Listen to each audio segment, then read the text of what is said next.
So one of the things his mother never gave that letter to his father.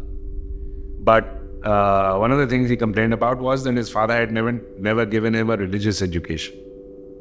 Yeah. And this Kafka, he said, hope, plenty of hope, just not for human beings, for God.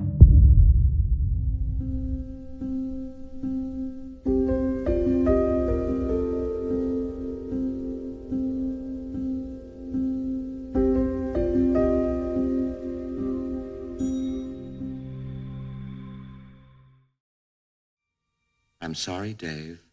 I'm afraid I can't do that. What are you talking about, Hal? This conversation can serve no purpose anymore. We moderns, as you know, have a historical identity, a world historical identity when we say we are modern, because that's supposed to be that we are different from the people of the past. Yeah, this idea that we are different from the people of the past, and of course also that we are better, the two go together. Yeah, this is modern. Just by virtue of being born at a certain time, you think you are better than all of the human beings who came before you. This is an insane form of narcissism, and it results in bizarre delusions, yeah, about ourselves. This sense of historical superiority is closely tied to colonization, slavery, genocide. It is precisely by conquering and, in fact, exterminating other people that white people developed this idea of progress.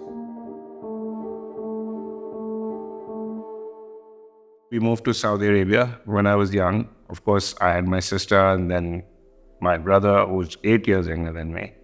We moved there when I was 6 years old. So already, that's a pretty isolated existence. And Saudi Arabia, in any case, is also an apartheid society, as I think I might have spoken to you. I mean, literally, they created Jim Crow. The Americans, when they created Aramco, they created Jim Crow in Saudi Arabia. It was an apartheid society, which means that it was extremely isolated. So, for example, I lived in Saudi Arabia for 10 years, about 10 years, and I don't know Arabic, right? That is only possible in an apartheid society, because apartheid is apartheid all the way down. I mean, literally the whole thing was divided. There was a huge fence that divided the town Ras Tanura into two parts, Rahima and Najma, and a massive fence in between. On one side lived Goras, and on the other side lived the non-Goras, Kallus. Yeah, I went to this school called English Model School, which most of my teachers were basically the wives of Indian employees of Aramco, the Arabian American Oil Company. So that was until class 5. And after that, the options before me would have been an Urdu medium school or an Arabic medium school.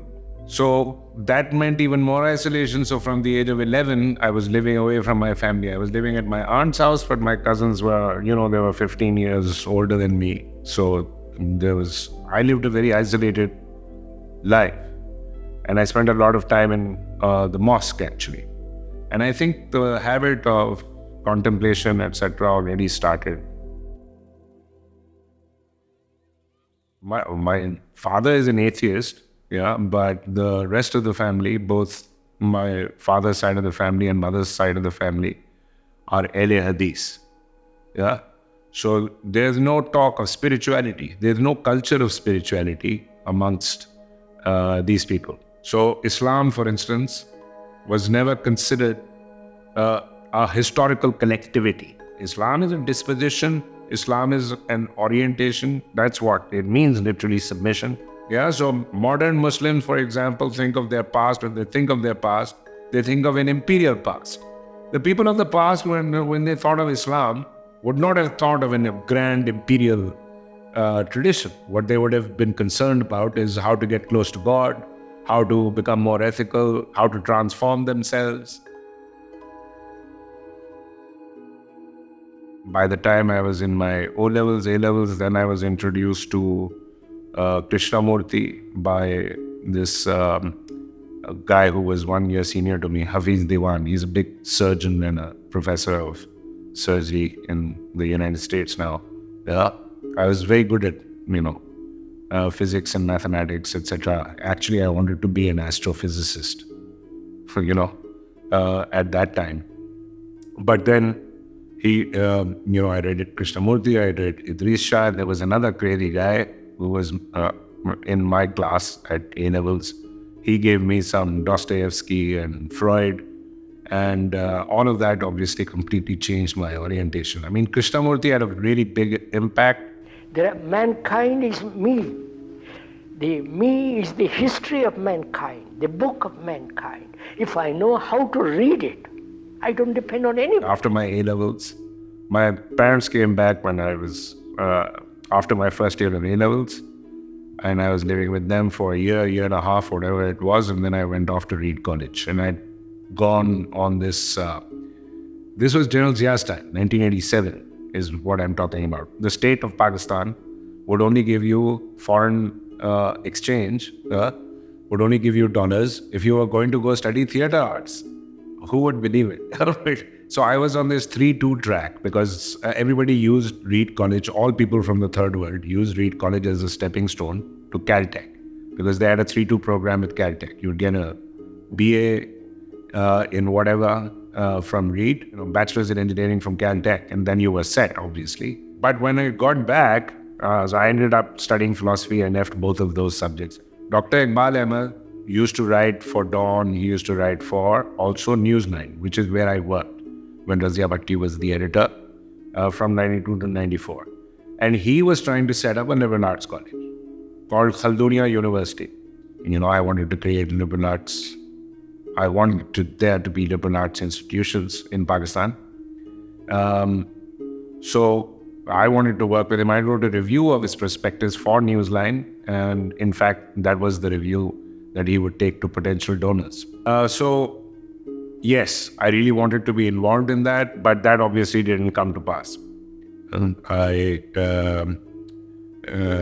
worked also at the Sustainable Development Policy Institute in Islamabad, and I worked at the BBC, the Urdu service of the BBC World Service at Bush House. This happened.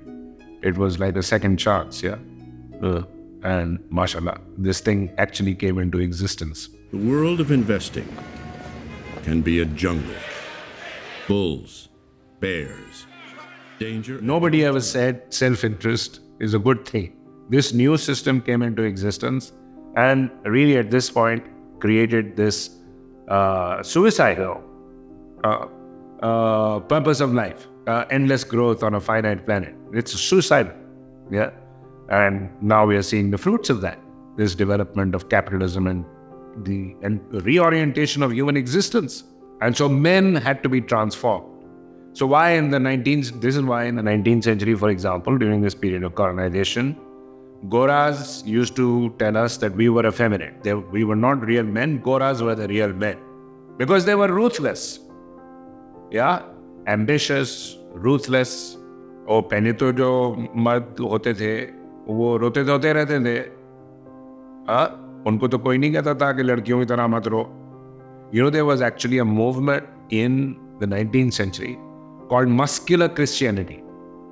Muscular Christianity, as if Hazrat Isa was a bodybuilder.